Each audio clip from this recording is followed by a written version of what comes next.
오늘 아침 뉴스의 맥을 짚어드리는 시간 뉴스연구소, 오늘도 두 분의 연구위원 함께합니다. 경향신문의 박순봉 기자 그리고 김준일 시사평론가 어서 오십시오. 안녕하세요. 예, 첫 뉴스 어디부터 갈까요? 한일 정상회담. 내일 한일 정상회담이 열립니다. 네, 이재명 대통령이 내일 순방길에 오르거든요. 5박 6일 일정인데 일본 갔다가 미국으로 방문을 할 겁니다. 네.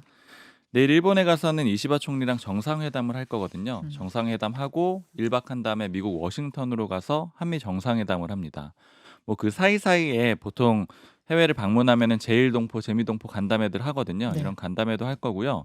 특히 미국에서는 필라델피아 하나 필리조선소를 방문을 할 겁니다. 여기 가는 거는 소위 말하는 마스가 프로젝트. 이거 현장 가보는 거거든요. 한미 네. 관세 협상할 때 우리 쪽의 주요 카드였었습니다. 그렇죠. 이재명 대통령이 일본 가기 전에 일본 언론하고 인터뷰를 했어요. 이게 원래 이제 통상적으로 관례적으로 하는 겁니다. 네. 대통령이 정상회담을 하거나 다른 나라를 방문하게 되면 사전에 그 나라 언론하고 인터뷰를 하거든요. 그래서 이제 입장을 먼저 전달하는 거죠. 요미우리 신문과 가진 인터뷰인데 어제 우리가 방송을 하는 중에도 계속 속보가 들어오고 뭐 이래서요. 어제는 이 뭐 내용들을 하나하나 해석을 못했거든요. 분석을 네. 좀 해주시죠. 내용을 요약을 해보면은 일단 첫 번째 메시지는 전임 정부가 특히 보수 정부가 했던 일본과의 합의도 유지하겠다. 이게 첫 번째 메시지예요. 그 두 가지 합의를 볼 수가 있거든요. 2015년에 박근혜 정부에서 했던 합의인데 일본군 위안부 문제를 합의했었어요. 예. 그때 10억엔 그 재단 출연금 받고 최종적 불가역적 해결을 약속을 했습니다. 그러니까 더 이상 언급하지 않기로 했던 거죠. 그때 굉장히 논란이 컸던 위안부 합의잖아요. 맞습니다. 예. 액수도 액수건의와 돈 받고 할 문제가 아니다 이런 지적도 같이 있었던 거고요. 그리고 2023년에 윤석열 정부에서 강제징용 제3자 변제안 요거 내놨었잖아요. 네. 그러니까 요것도 역시 합의가 유효하다 이렇게 인정을 해준 겁니다. 이때도 논란이 컸어요. 맞습니다. 왜 이걸 일본이 돈을 내야지 우리나라 기업들 제3자가 왜 이 돈을 내느냐 뭐 이런 거였죠. 우리 재단이 이제 돈을 받아가지고 피해자들한테 지급하는 그래서 이제 제3자라는 표현이 쓰여졌던 건데 네. 그러니까 일본이 직접 배상하지도 않고 또 가해자가 직접 사과하지도 않고 이런 구조다 보니까 역시 비판이 있었던 겁니다. 그렇지만 이제 이재명 대통령은 이런 합의를 유지하겠다라고 했고요. 이재명 대통령의 표현을 보면은 한국 국민으로서는 받아들이기 어려운 합의다. 그렇지만 국가로서 약속임으로 뒤집는 것은 바람직하지 않다. 이런 입장을 내놨습니다. 예.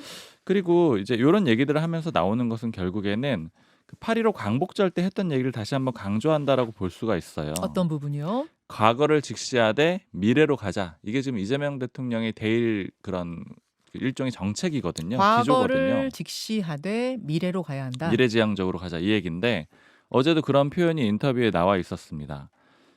정책 일관성과 국가의 대외 신뢰를 생각하는 한편 국민과 피해자 유족 입장도 진지하게 생각하는 두 가지 책임을 동시에 지고 있다. 그러니까 이제 과거 문제도 어느 정도는 얘기를 해야 되지만 또 미래로도 가야 된다 이런 얘기를 한 거고요. 네. 두 번째 메시지가 김대중 오부치 공동선언을 뛰어넘는 선언을 내놓자라는 거거든요. 1998년 김대중 오부치 공동선언. 네. 근데 이제 당시에도 일본이 이제 처음으로 공식적으로 사과를 했다라는 점도 의미가 있었고 그때 내용도 요약을 해보자면은 과거를 직시하되 미래로 가자라는 그런 내용이거든요. 그러니까 역시 그런 기조를 다시 한번 강조했다라고 볼 수 있습니다. 예. 그리고 어제 인터뷰에서 중요했던 거는 한미일 협력을 또 강조하는 그런 내용이 담겨 있었거든요. 경제든 안보든 기본축은 한미 동맹과 한미일 협력 관계다. 한미일 삼국 협력은 매우 중요하다. 이런 얘기를 했습니다. 그리고 북핵 정책 관련해서도 3단계 해법을 제시했는데 1단계는 핵과 미사일에 대한 동결, 2단계는 축소, 3단계는 비핵화 이런 걸 언급을 했고요. 예. 그다음에 일본 국민에 대한 칭찬도 이 인터뷰에 담겨 있었는데 일본 방문했던 경험을 얘기를 하면서 일본 국민들이 표정도 밝고 친절했고 겸손했고 근면했고 장인 정신이 있었는데 감명을 받았다. 배울 점이 많았다. 이런 얘기를 했습니다. 자, 일단 여기까지 김준일 평론가. 예. 이 내용들 그 요미우리 신문에서 내일 있을 정상회담의 어떤 방향, 기조를 미리 설명한 거라고 봐야 되는 거잖아요. 그렇죠. 예, 어떻게 평가하세요? 일단 이제 일본 정치 상황을 좀 말씀을 드리면은 이시바 시게루 총리가 지금 전체적으로 사퇴 압박을 받고 있어요. 예. 근데 이시바 시게루 총리는 자민당 내에서는 온건파입니다. 그러니까 그 사퇴 압박을 하고 있는 게 구아베파들 뭐 이런 쪽. 그러니까 그냥 참정당이 지금 14석을 새로 얻었고 이러면서 이 자민당이 약간 중도 보수 쪽으로 가면서 오히려 극우 강성 보수들이 아예 떨어져 나가서 참정당 쪽으로 아예 이동해 버린 거. 그러니까 우리는 그들을 잡아야 된다라고 하면서 20화 시계로를 쫓아내려고 하고 있고 뭐 이런 상황이에요 지금. 그러니까 강경파가 더 득세하고 있는 상황이군요. 예, 자민당에서. 그러니까 강경파의 목소리가 더 올라가는 거죠. 예, 그러니까 예. 20화 시계로는 좀 상대적으로 지한파, 예. 한국에 좀 우호적이고 과거사 문제에 대해서도 좀 더 전향적인 거란 말이에요. 예. 근데 여기에서 만약에 이제 완전 뒤집는다. 우리 윤석열 정부 때 맺었던 그 제3자 변제안 우리가 못 받겠다, 재협상하자고 하면은 20화 시계루의 총리의 입지가 굉장히 좁아져서 오히려 더 강경파 총리가 아예 들어서 버릴 가능성 뭐 이런 것도 있는 거예요. 그러니까 아하. 아예 우리도 이 정도까지 양보를 할 테니 너희도 그 얘기를 했잖아. 일본 전향적으로 해라. 예. 그래서 굉장히 높은 수위의 한일 공동선언문이 나올 그런 것까지 지금 밑그림을 깔고 있는 거 아니냐 지금. 20화 시계로 총리가 상대적으로 온 건판이 요렇게 해서 이제 양보를 한 건데, 문제는 이게 그동안 이제 이재명 야당 대표 이재명의 발언하고는 굉장히 배치되는 거예요. 그러니까 무슨 얘기냐면은 예를 들면은 이 윤석열 정부의 제3자 변제안이 뭐라고 했냐면은 삼전도 굴욕에 버금가는 외교사 최대 치욕이다. 이렇게 얘기를 했고, 그 당시에 예, 그리고 2015년에 이제 박근혜 정부가 처음에 이 좀 다른 맥락의 3자 변제안은 아니지만 이게 재단 만들어서 이렇게 해결하는 거 했잖아요. 네, 그때 네. 뭐라고 했냐면 뭐 어딩이 센데 그때 성남시장이었거든요. 네. 강간당한 딸이 반대하는데 애미가 용돈 챙기고 강간범과 맘대로 합의한 것이다. 이건 무효다. 오. 이 정도까지 세게 비판을 했어요. 그러니까 그 당시엔 성남시장. 성남시장이요. 예, 예. 그러니까 뭐 어쨌든 근데 그러니까 이게 본인의 위치에 따라서 이제 바뀐 거잖아요. 그러면 지금 뭐 예를 들면은 민족문제연구소, 정의기억연대, 그리고 촛불행동, 여기는 굉장히 이재명 정부를 굉장히 지지했던 데인데 다 반대 성명 내고 지금 어제 반발하고 있어요. 예, 어제. 예. 그러니까 이걸 어떻게 그러면 이쪽을 달랠 것이냐. 그리고 이거는 직접 이제 정부가 성의를 또 보이는 수밖에 없는 거예요. 그러니까 피해자들 지금 위안부 할머니들이 한 6명 정도 지금 생존해 있는데 그럼 우리가 죽기까지 기다리려는 거냐 뭐 이런 반발도 지금 나오고 있거든요. 또 이제 국내 문제도 좀 이렇게 해결을 봐야 되는. 요미우리의 어제 그 기조는 뭐였냐면은 뒤집지 않는다가 네. 헤드라인으로 나왔어요. 사실은 이거 요미우리의 헤드라인이 뒤집지 않는다였어요? 1년, 예, 이재명 대통령이 이거 뒤집지 않는다. 어허. 기존에 그러니까 일본은 굉장히 만족하는 분위기. 근데 이런 지금 상황이에요. 일본 총리의 어떤 입지에 대한 고려가 있었을 것 같아요. 그것도 맞는 말이고 저는 그것도 그거지만 결국 한미 정상회담을 앞두고 즉 트럼프 대통령 만날 것을 앞두고 미국 걱정 마. 내가 이 돌출적인 행동 해가지고 뭐 한미일 동맹을 깨는 거 이런 거 없어라는 걸 보여준 건 아닌가. 미국에 대한 한미 정상회담을 앞두고 그걸 더 한번 확인하고 가는 거 아닌가 이런 느낌도 드는데요. 그것도 있죠. 뭐 배치도 그렇고 지금 정상회담에 안정감. 그러니까 사실은 이게 이제 문재인 정부 때 한번 뒤집힌 거잖아요. 그러니까 이게 예. 박근혜 정부 때 했던 거를. 예. 그러니까 그렇게 또 뒤집을 거 아니야라고 했는데 그런 거 아니고 한미일 동맹 중요시하고 또 일본하고도 지금 협력해야 될 게 굉장히 많아요. 그러니까 그런 것들을 고루고루 좀 고려했다. 예. 예, 그러니까 예. 민주당의 모 의원이 해줬던 얘기가 좀 생각이 나는 게, 그러니까 미국 입장에서는 일본을 아시아 지역의 소팀장 같이 생각을 한다라는 거예요. 예. 근데 이 팀장하고 한국과의 관계가 안 좋으면 되게 머리가 아프다라고 생각을 해가지고 일본하고 한국 정부가 어떤 관계를 가져가는 이걸 관심을 많이 갖고 있다 보니까 이재명 대통령이 우리 일본하고 관계 괜찮아. 그렇죠. 그리고 우리 나 뭐 정치인 시절에 뭐 당 대표나 아니면 뭐 성남시장 시절에 했던 얘기들하고 좀 다른 행보를 할 거야라는 거를 미국 쪽에 보여주는 시그널로 충분히 이해할 수 있습니다. 다만 국내 정치적으로는 좀 곤란해질 수가 있겠네요. 왜냐하면은 과거 윤석열 정부가 일본 가면서 물컵의 반은 우리가 담고 반은 뭐 일본이 담을 것이다 이런 식의 이제 한미일 공동 동맹의 이제 기조를 유지한다고 했을 때 사실 야당의 비판이 굉장히 컸거든요. 그래서 네. 흐름상으로 보면은 이제 사면 복권도 이런 포석이라고 좀 해석하는 사람들도 있어요. 윤미향 전 의원에 대한 사면 복권. 뭐 조국 뭐 전 대표에 대한 사면 복권도 마찬가지인데, 뭐 예를 들면 그 8.15 그 임명식, 국민 임명식 이런 때도 문재인 정부 쪽 사람들을 많이 불렀거든요. 그러니까 일단 그때 지금 전반적으로 보면 지지율 하락 의미가 있긴 한데, 그런데 이제 범여권으로 보면은 다 고마워하고 또 이제 어느 정도 대우받았다 이런 분위기들도 같이 깔려 있는 거거든요. 그러니까 일단 범여권을 잘 이제 안정화 시켜놓고 네. 본격적으로 외교 문제를 좀 해결하고 싶어한다 이렇게 볼 수가 있는 거고, 민주당 모 의원이 했던 얘기는 이런 국내 문제를 좀 빨리 정리하고 이 정상회담에 굉장히 집중하고 싶어 했다라는 거예요. 이재명 대통령이. 예, 예. 그러니까 앞선 문제들은 좀 다져놓고 이런 문제를 본격적으로 시작한다 이런 그림으로도 볼 수 있을 것 같아요. 알겠습니다. 내일 있을 한일 정상회담 여러분 관심을 기울여 주시고요. 그런데 한일 정상회담을 코앞에 두고 원래 수행을 하기로 했던 명단에 들어있던 조현 외교부 장관이 네. 저 수행자 명단에서 빠지고 미국으로 날아갔어요. 네. 어제 갑자기. 어제 오후에 갑자기 미국으로 출국을 이게 했습니다. 무슨 일인가 했습니다. 지금 명확한 설명은 나오고 있지 않은데 일단 말씀해 주신 대로 그 수행단이기도 했고 그다음에 외교부 장관이니까 당연한 거거든요. 한일 그렇죠. 정상회담을 하면 외교부 장관이 같이 가는 게 동행하는 게 당연한 것인데 이 일정 건너뛰고 바로 미국으로 갔습니다. 예. 그러다 보니까 한미 정상회담의 어떤 돌발 변수나 갑작스런 일정 조율이 필요한 것들이 생긴 게 아니냐 이런 추정이 나오는 상황입니다. 일단 조 장관은 미국 가서 루비오 국무장관 만날 예정이라고 하거든요. 그리고 나서 미국에 쭉 머물다가 한미 정상회담 때는 이재명 대통령 수행을 할 겁니다. 지금 일단 나오는 얘기들은 특별한 문제가 있는 건 아니다. 그리고 한국 쪽에서 제안을 해가지고 만나게 된 거다. 이런 얘기들까지만 나오고 있는데 네. 그 이상 무엇을 뭐 조율하고 이런 얘기들은 아직 확인되지 않고 있는 상황입니다. 특별한 문제 있는 건 아니다. 그리고 우리가 제안해서 지금 찾아간 거지 미국이 와라 한 게 아니다. 요 두 가지는 팩트가 확인된 거고 네, 왜 갔는지에 대해서는 지금 구체적으로 나온 게 없고요. 맞습니다. 그런데 예측하기로는 이례적인 상황이 맞기 때문에 그러니까 한일 정상회담까지 배석을 안 하고 외교부 장관이 미국까지 가야 되는 상황이 도대체 뭐냐 이런 상황이기 때문에 그렇죠. 뭔가가 있을 거는 같다. 이런 정도의 추정만 있는 상황입니다. 김준 평론가 예. 이렇게 되면은 뭔가 이미 실무진들이 한미 정상회담 앞두고 지금 물밑 조율하고 있을 텐데 실무진 차원에서는 해결이 안 되는 이견이 생긴 건 아니야?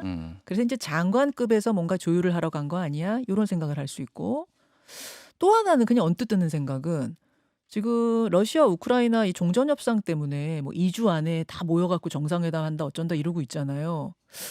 그것 때문에 우리 일정에 변수 생겼나? 저는 그 생각도 언뜻 들던데 어떻게 보세요? 근데 이제 뒤에 말씀하신 거는 그건 가능성이 높지 않은 게 그래요? 왜냐하면은 젤렌스키 우크라이나 대통령이 지금 영토 문제는 푸틴하고 내가 직접 담판하겠다라고 해서 이게 굉장히 빨리 진행되는 것 같지만 생각보다 오래 걸릴 수 있어요. 그래서 이게 영향을 주지는 않을 겁니다. 그거는 우리 한미 정상회담 이후에 이제 그게 본격적으로 얘기가 나올 것 같고 예. 지금 이게 어느 정도 이게 긴박했냐면은 조현 외교부 장관이 예. 직항이 없어가지고 경유편으로 갔대요. 외교부 장관이요? 예. 그러니까 이게 급박스럽게 잡힌 거고 마르코 루비오 국무장관하고 일정도 아직 면담도 안 정해진 상황에서 일단 날아간 겁니다. 지금. 그래요? 예, 그 정도로 지금 그러면 이게 이제 심각하다기보다는 약간 중요한 이견이 있다. 근데 그게 통상 문제 쪽은 아닌 것 같아. 통상 문제라면은 네. 다른 사람이 갔을 수도 있는 거죠. 그러니까 이게 외교부 장관이 갔다라는 거는 어쨌든 외교 문제 그리고 안보 문제. 그래서 이게 지금 뭐 방위비 분담금 가능성도 있고 예를 들면은 한미 상호방위 조약 예를 들면은 주한미군의 전략적 유연성 얘기가 계속 나오고 있잖아요. 네, 네. 이런 거에 조금 이견이 너무 커서 일단은 정부에서 빨리 조율해라. 왜냐하면 어쨌든 어느 정도는 윤곽에 잡혀야지 이제 정상회담 할 수 있는 거잖아요. 당연하죠. 그래서 좀 굉장히 중요한 롤을 좀 부여받은 것 같습니다. 관세 쪽이 아니라 뭐 예. 방위라든지 미군을 빼마라 뭐 이 재배치하는 문제 이런 데서 이견 있는 거 아닌가? 예, 그쪽이 좀 가능성이 높아 보이죠. 이거 주셔야 됩니다. 예, 조현 외교부 장관은 어쨌든 어제 갑자기 날아갔습니다. 한일 정상회담, 한미 정상회담이 이번 주말 뭐 다음 주 월요일까지 화요일까지 가장 중요한 이슈가 될 것 같고요. 그 다음으로 좀 넘어가 볼까요, 박순봉 기자? 국민의힘 전당대회. 국민의힘 전당대회는 오늘입니다. 네, 오늘 당대표하고 최고위원, 즉 새로운 지도부를 선출하는 전당대회가 충북 청주시에서 오후 2시에 개최가 됩니다. 예. 당대표 후보군이 총 4명이거든요. 그러니까 소위 탄핵 반대파 김문수 장동혁 후보가 있고요. 탄핵 찬성파 조경태 안철수 후보가 있어서 총 4명인데 이 중에 오늘 과반 득표를 한 후보가 나오면 바로 당대표로 선출이 되고요. 그렇죠. 만약에 과반 후보가 안 나온다 그러면 2명만 결선에 올라가서 26일에 최종 당대표가 선출이 될 겁니다. 다음 주로 넘어가는 거네요. 맞습니다. 오늘 과반 후보 안 나오면은 내일 결선 후보 간의 TV 토론회가 한 번 더 해야 되고요. 예. 그다음에 모레하고 글피, 그러니까 일요일하고 월요일 동안에 결선 투표를 한 다음에 화요일 오전에 당대표 선출이 되는 겁니다. 예. 현재까지 여론조사 추이나 뭐 여러 가지 당 상황들 얘기들을 들어봤을 때는 반탄파 후보가 좀 유리한 국면이에요. 크게 두 가지를 볼 수가 있는데 국민의힘 사람들이 다 공통적으로 얘기하는 두 가지가 있거든요. 이번 전당대회. 뭔가요? 결선으로는 갈 것 같다. 결선은 갈 것 같다. 다시 말해서 한 번에 50% 넘게 득표하는 후보는 없을 것 같다. 네. 그리고 김문수 후보 본인도 어제 이렇게 평가를 하기도 했고요. 음. 그리고 두 번째는 그 결선에 가는 2명은 김문수 장동혁 후보일 것 같다. 이른바 반탄파 후보일 것 같다. 어제 조경태 의원 인터뷰했는데 조경태 의원은 조경태, 김문수 둘이 올라갈 겁니다. 이러시던데요. 네. 좀 다른 사람들의 예측, 전반적인 예측은 좀 다르네요. 네, 제가 뭐 이 얘기들은 이제 전당대회 한 기간이 꽤 오래됐으니까 많이 나눠봤는데 그렇게 예측하는 사람은 거의 없었고 김문수, 장동혁 후보를 예측하는 사람들이 대부분 사실 거의 100%라고 봐야 될 것 같아요. 물론 뚜껑은 열어봐야 돼요. 맞습니다. 물론 네. 뚜껑은 열어봐야 되고 이런 반전은 워낙 많기 때문에 단정적으로 말할 수는 없어요. 다만 그냥 관측들은 그렇게 나오더라. 왜 그렇게 관측들을 합니까? 근거가 일단 기본적으로는 여론조사 흐름이 좀 그렇습니다. 뭐 음. 구체적인 수치를 말씀드리지 않더라도 김문수 후보, 장동혁 후보가 계속 유리한 여론조사가 나오고 있는 상황이고요. 그다음에 지지 그룹들이 그렇게 구성이 돼 있습니다. 일단 음. 김문수 후보는 대선 후보 지내고 인지도가 높잖아요. 음흠. 그리고 장동혁 후보는 그에 비해서는 1.5선이라서 인지도가 높지는 않은데 일단 그 김문수 후보가 예전에 한덕수 전 총리랑 대선 때 단일화한다고 했다가 안 했잖아요. 네. 그래서 의원들 민심이 많이 이반이 됐거든요. 아. 근데 이 주류 의원들, 옛 친윤계 의원들은 그래서 대부분 장동혁 후보를 지지하는 그런 상황입니다. 그렇다면서요. 예, 예. 그리고 여기에다가 뭐 고성국 박사, 또 전한길 전 강사 이런 보수 유튜버들이 김문수 후보가 아닌 장동혁 후보를 지지하고 있거든요. 그러니까 요약을 해보면은 이 당심하고 일반적인 인지도는 김문수 후보가 높은데 의원들하고 유튜버들 이쪽에서는 장동혁 후보를 지지하는 이런 그림이 만들어져 있는 거예요. 의원들을 포함한 빅 스피커들 요 그룹에서는 장동혁 의원 지지가 높고 네, 일반적인 인지도는 뭐 김문수 후보가 월등히 높고. 맞습니다. 예. 그래서 이제 당내 평가들 어제 한번 들어봤는데 김문수 후보가 유리한 게 맞긴 한데 상승세가 장동혁 후보한테 있긴 하다. 그래서 이 상승세가 만약에 강하다라고 하면 장동혁 후보가 이길 수도 있고 결선 가서 만약 그게 그 정도까지 강하지 않다라고 하면 김문수 후보가 이기지 않겠느냐 이렇게들 예측을 하고 있습니다. 근데 김문수 후보 또는 장동혁 후보 둘 중에 하나는 나올 거야라는 것에서는 거의 일치하고 있다는 거예요. 네, 다른 의견은 못 들어봤어요. 그래요. 지금 왜 보수 유튜버들이 김문수가 아닌 장동혁 후보를 지지하느냐 이게 좀 흥미롭더라고요. 그 보수 유튜버들 좀 잘 아는 친윤계 인사한테 물어봤는데 이제 기준은 한동훈 전 대표라는 거예요. 한동훈 전 대표가 기준이라니 이게 무슨 말입니까? 한동훈 전 대표에 대해서 어느 정도 강한 스탠스를 취하느냐 이걸 가지고 보수 유튜버들이 판단을 한다라는 거죠. 그러니까 장동혁 후보 같은 경우에는 예. 그 소위 말하는 뭐 척결, 내부 총질하는 사람들 안 된다 이런 식의 메시지를 강하게 내고 있는데 예. 김문수 후보는 약간 통합해야 된다라는 식의 메시지를 내고 있거든요. 장동혁 후보는 그 TV 토론에서 공천 준다면 전한길입니까 한동훈입니까 했을 때 전한길 고른 사람이 장동혁 후보잖아요. 맞습니다. 그게 딱 느껴지는 게 방금 말씀해 주신 그 지점인데 김문수 후보가 그 전당대회 때는 그 질문 받지는 않았는데 토론회 때는 예. 어제 다른 라디오 출연해가지고 똑같은 질문을 받거든요. 뭐라고 그랬더니 답했어요? 그거는 이제 공심위에서 종합적으로 판단해야 될 문제다. 이렇게 원론적으로 얘기를 하고 피해갔군요. 개파 없이 공정하게 공천하겠다 이렇게 얘기를 하거든요. 사실은 장동혁 후보도 그러니까 본인의 해명으로는 이건 밸런스 게임이고 둘 중에 하나를 반드시 고를 수밖에 없었기 때문에 난 고른 거다라고 말은 했지만 사실은 피해가려면 피해갈 수 있었거든요. 맞습니다. 예, 근데 안 피해가고 전한길 씨를 고른 거로 봤을 때는 나는 반 한동훈이다라는 걸 분명히 한 거예요. 맞습니다. 그리고 이제 반면에 장동혁 후보한테 좀 불리한 얘기도 해드리자면은 그러니까 의원들 다수가 장동혁 후보 돕는 거는 맞는데 네. 그냥 다선 의원들 좀 만났을 때 들어보면 얘기가 물론 김문수 후보 싫긴 한데 그때 이제 그 후보 단일화 문제 때문에요. 근데 장동혁 후보도 꼭 해야 되나 약간 이런 식의 분위기들도 있어요. 왜냐하면 1.5선이라는 게 좀 부담된다라는 거예요. 아하. 그 다선들 입장에서는 이렇게 선수가 낮아져도 되나 뭐 약간 이런 얘기들도 좀 나오고 있습니다. 자, 판세 읽어주셨어요. 김준일 평론가는 어떻게 보세요? 네, 뭐 영선이었던 이준석도 대표했는데 뭐 1.5선이 그렇게 중요한가 그 생각이 드는데 일단 투표율이 어제 44.4%로 최종 집계가 됐거든요. 여기서 말하는 투표율이란 건 이제 모바일 아니 전체 다 합쳐서. 예. 전체 투표율이 모바일도 있고 이제 예. 그 전에 있었던 ARS 뭐 이거 다 합쳐서 전체 투표율을 얘기하는 거예요. 낮아요. 무슨 얘기냐면은 김기현 대표 됐을 때 55.1%였고요. 아, 그렇습니까? 한동훈 대표 됐을 때 48.5였는데 44.4니까 굉장히 낮아졌다. 김기현 대표 됐을 때보다 거의 10%포인트 이상 낮아진 거예요. 11%. 그러니까 무슨 얘기냐면은 조직이 총동원되지 않았다 지금. 뭐 친윤들이 밀고 있다라고 얘기를 하지만 조직이 총동원되지 않았다라는 거. 그리고 전체적으로 보면은 좀 뭐 한동훈 대표나 이렇게 네임드가 덜 나옴으로 인해서 주목도가 떨어졌다 이렇게 보시면 될 것 같고요. 그러니까 지금 이제 결선 투표를 가는 거는 거의 유력한 상황이고 아까 이제 박수봉 기자가 얘기를 했고 최고위원이 그럼 누가 들어갈 거냐 이게 좀 관심사예요. 예. 그러니까 지금 이제 4강으로는 김근식, 김민수, 김재원, 신동욱 이 4명 중에 3명이 들어갈 거다라는 네. 가능성이 지금 유력하게 제기되고 있는데 그러면은 소위 말해서 찬탄파 탄핵을 찬성한 사람이 김근식 후보가 있잖아요. 네네. 들어가게 된다라면 몇 명이 들어갈 것인가. 왜냐하면 여성 최고위원회는 양양자 후보와 그리고 최수진 의원 여기 당 대변인 지냈거든요. 그러니까 그 송원석 지도부에서 그렇죠. 이 둘 중에 누가 들어가느냐. 그리고 우재준, 손수조 여기도 우재준 의원이 찬탄파거든요. 만약에 김근식, 양양자, 우재준 이렇게 3명이 들어가게 되면은요. 최고위원 5명 중에 찬탄파가 3명이 됩니다.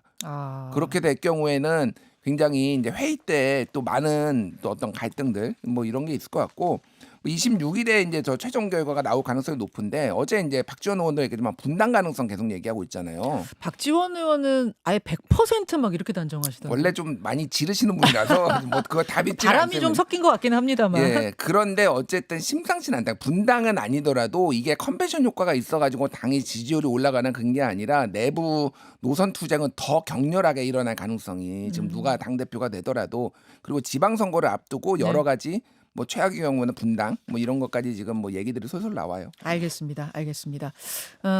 지금 이제 당원 선거인단 투표 결과가 44. 몇 퍼센트, 44.39%가 나왔다는 거고 여기다가 일반 국민 여론조사 반영해서 나중에 당선자 가리는 거죠. 그 당원 투표율이죠. 지금 제가 말씀드린 그렇죠. 건. 예, 이건 당원 투표율입니다. 예, 예. 세 번째 이슈는 짧게 브리핑해 주세요, 박순봉 기자. 네. 트럼프 정부의 삼성전자 지분 획득 네. 사실 무근이다 이런 내용인데요. 사실 무근이다. 이거 어제 뭐 많은 조간에서 거의 톱뉴스 가깝게 다뤘던 게 트럼프 정부가 삼성전자 지분을 보조금 대신 갖기로 했다. 뭐 이거였잖아요. 네. 사기로 했다. 이게 로이터에서 보도를 해가지고 알려졌는데 그러니까 지금 쉽게 말씀드리면 반도체 보조금을 미국 정부에서 주고 있거든요. 네. 근데 이 지분 이 주는 대신에 지분 10%씩 가져가겠다라는 거예요. 그래서 인텔은 미국 기업이니까 10% 확보하겠다는 내용이 이미 알려졌었는데 근데 이게 사실무근이라고 우리 대통령실이 얘기를 한 거예요? 맞습니다. 근데 요거를 삼성전자, TSMC 다른 나라 기업에도 지분을 가져가겠다 이 보도가 나온 거고 우리 대통령실에서는 확인된 바 없고 사실 무근이라고 했고 예. 이런 보도가 그럼 왜 나오느냐 여기에 대해서 대통령실이 추정하는 이유는 예. 협상 앞두고 레버리지로 다양한 소문 나오는 거 아니겠느냐 이런 정도로 보고 있습니다. 그럼 지금까지는 소문인 거예요. 일단 우리 그렇게 보면 대통령실 돼요? 확인으로는 그렇습니다. 소문인 거다. 근데 네. 정확하게 해야 될 거는 예. 하워드 러트닉 미 상무부 장관이 CNBC 인터뷰에 나와서 직접 이걸 얘기를 했어요. 물론 결정된 건 아니지만 이거는 소문이라고 보면 안 됩니다. 소문은 이상이다. 미국은 실제 이렇게 생각하고 있어요. 다만 그게 아예 지금 요구를 했다까지는 안 간 것뿐입니다. 그래서 이거는 중국하고 미국하고 뭐가 다르냐. 국가 자본주의다 둘 다 지금 그렇게 얘기가 나오고 있는 거예요. 그러니까. 이것도 지금 좀 더 봐야 될 것 같아요. 대통령실에서는 사실 무근이라고 했지만 어쨌든 미국 관료가 이야기를 인터뷰에서 한 거기 때문에 이런 상황이라는 것까지만 여러분 알아두십시오. 수고하셨습니다. 감사합니다. 예. 김현정의 뉴스쇼는 시청자 여러분의 참여를 기다립니다. 구독과 좋아요, 댓글 잊지 않으셨죠? 알림 설정을 해두시면 평일 아침 7시 10분 실시간 라이브도 참여하실 수 있습니다.